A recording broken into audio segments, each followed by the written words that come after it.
Welcome to our deep dive, everyone. Today, we're going to be looking at the world of agentic AI in e-commerce. Yeah, that's right. And you know what's interesting about agentic AI is that it's not really, science fiction anymore.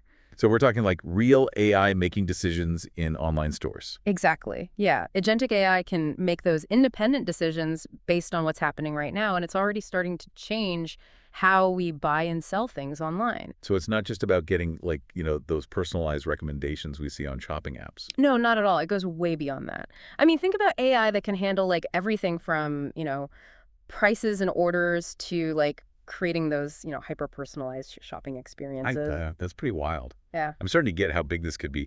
But where do we even start with all this? Well, I think the best place to start is by looking at how much money the big tech companies are pouring into it. So, who are we talking about here? We're talking the biggest of the big, like Microsoft, Google, Amazon, Meta, those guys. And they're investing billions and billions of dollars into developing and deploying these agentic AI solutions. Okay, so big tech is like all in on this. Right. But what are they actually doing with all that money? Well, let's take Microsoft, for example. They've invested a ton in OpenAI, the company behind ChatGPT. Yeah, I've heard of that one. Right. And they're putting that tech into everything from their search engine Bing to their, whole Office suite, Microsoft 365. So it's like giving users access to this super smart AI that can like help them with, tons of different tasks. Yeah, that's the idea. And the really interesting thing is that Microsoft is also using this agentic AI to boost their cloud computing platform, Azure. Oh, yeah, I've heard of Azure too. Right. They're developing AI tools that can help businesses automate tasks, optimize their processes, even predict future trends. So it's not just like, for consumers, they're also thinking about how this can change how businesses work.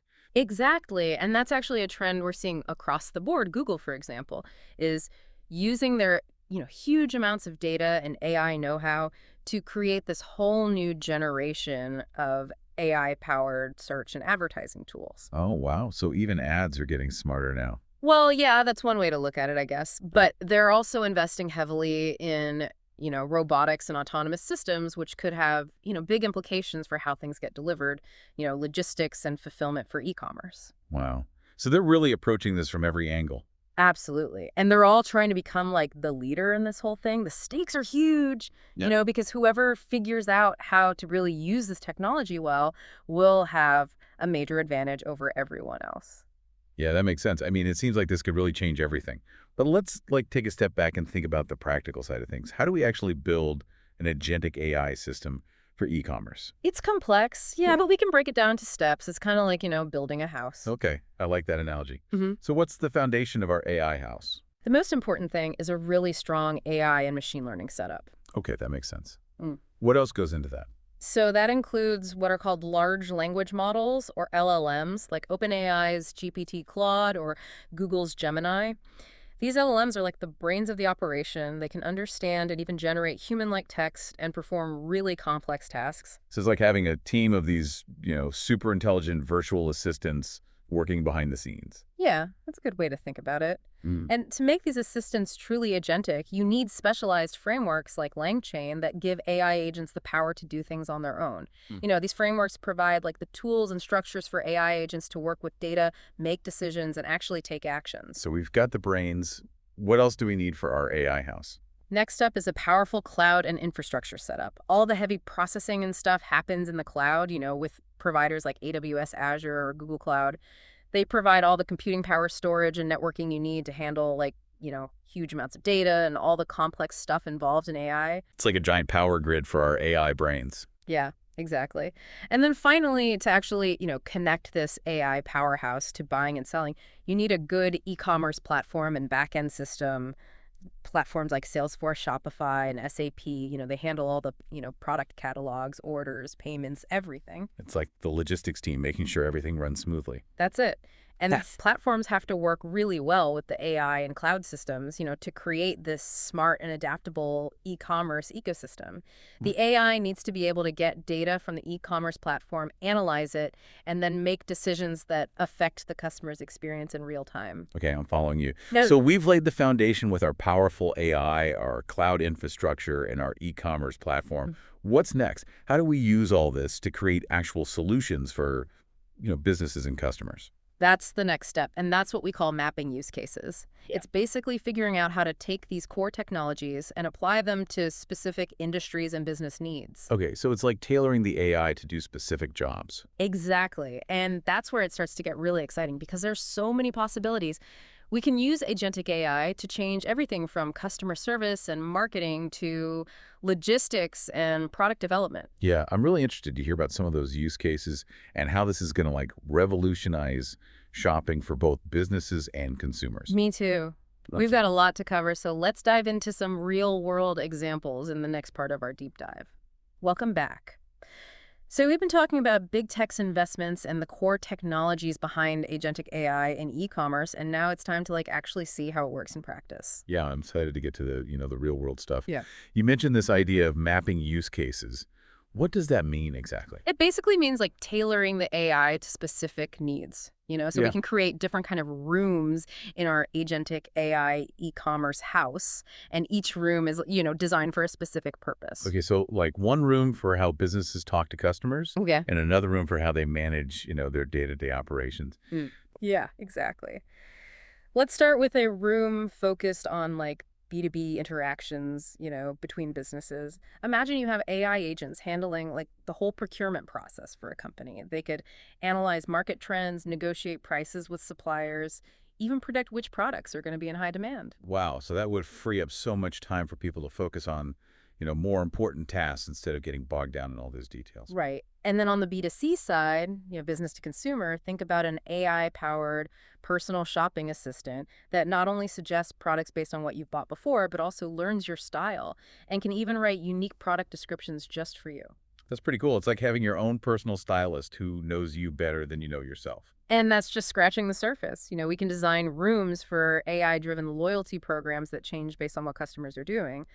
AI that optimizes logistics and delivery routes, and even AI that creates super personalized marketing campaigns for each individual shopper. Okay, this is starting to make sense. So we've built our foundation, we've mapped out the rooms, but how do we actually make these agentic AI solutions work? That's where the agentic AI-driven dynamic journey builder comes in. It's like the control center of our house, It orchestrates all the different AI agents and makes sure everything is running smoothly. Journey builder. Okay, that sounds pretty complicated. It is a bit, but we can break it down. The first key element is business context and intelligence. This is like the journey builder's brain. It's constantly gathering and analyzing data to understand the big picture.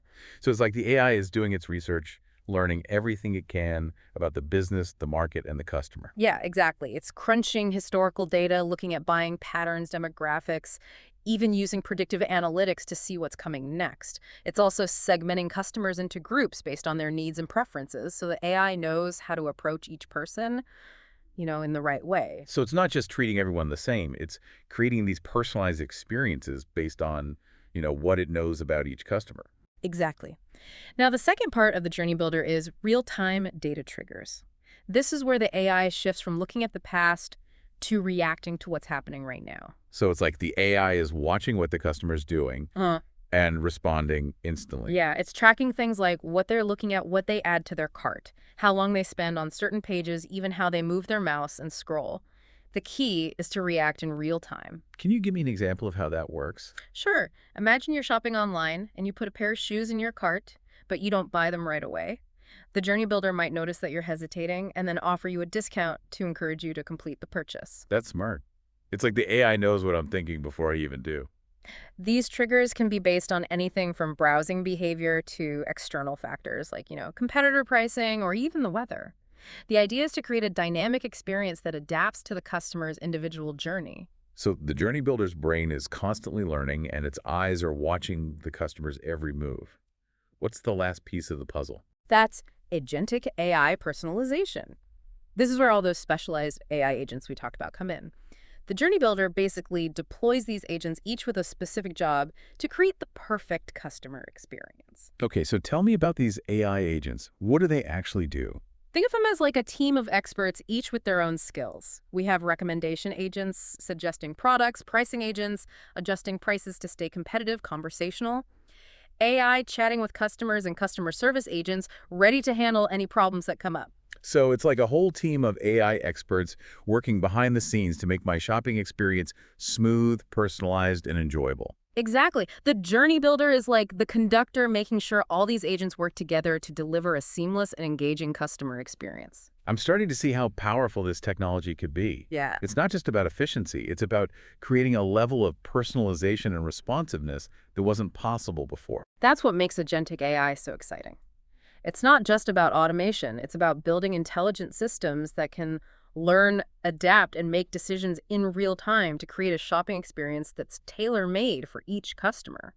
But of course, with any powerful technology, there are also potential downsides and ethical considerations that we need to think about. That's true.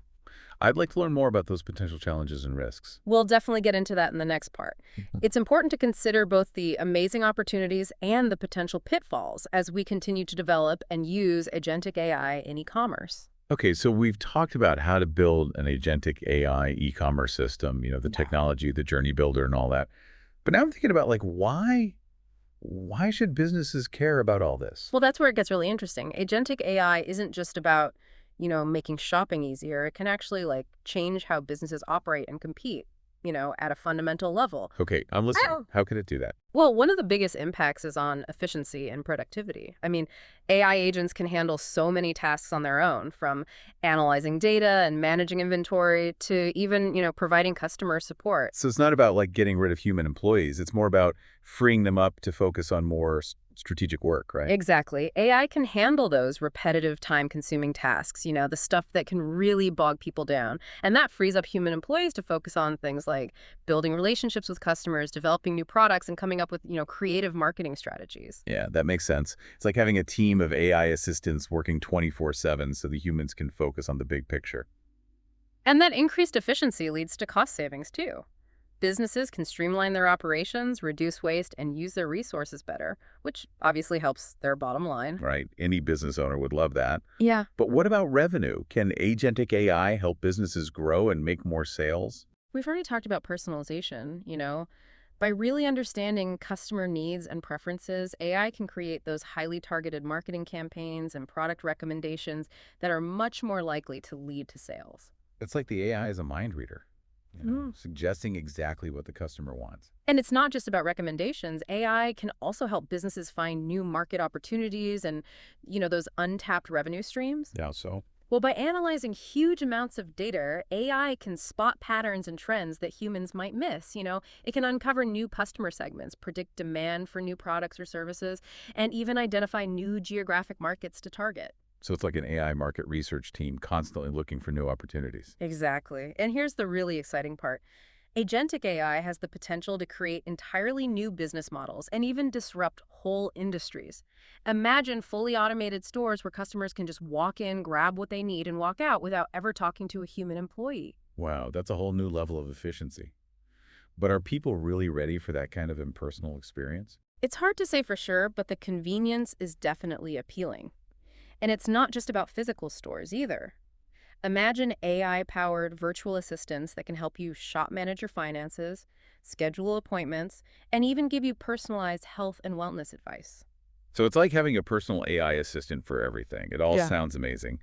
But are there any downsides or risks to all of this? Yeah, that's a really important question. Like with any powerful technology, there are challenges we need to consider. One big concern is data privacy and security. As AI systems collect and analyze more and more personal data, we have to make sure that data is protected from misuse or breaches. Yeah, that makes sense. I mean, we're basically giving these AI systems access to a lot of sensitive information about our lives. Exactly. And another challenge is making sure these AI systems are developed and used ethically. We need to be aware of potential biases in algorithms and make sure these systems are used to benefit everyone, not just a few. So it's not just about the technology itself, it's about how we use it. Exactly. Agentic AI has the potential to revolutionize commerce, but we have to make sure we use it responsibly and ethically. This has been a really fascinating deep dive. Hmm. We've covered a lot of ground from the basic technology to the potential benefits and challenges.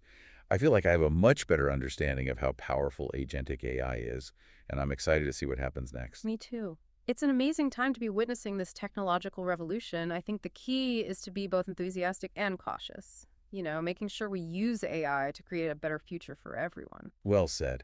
Thanks for joining me on this deep dive into the future of e-commerce. And to everyone listening out there, stay curious, keep exploring, and we'll see you next time.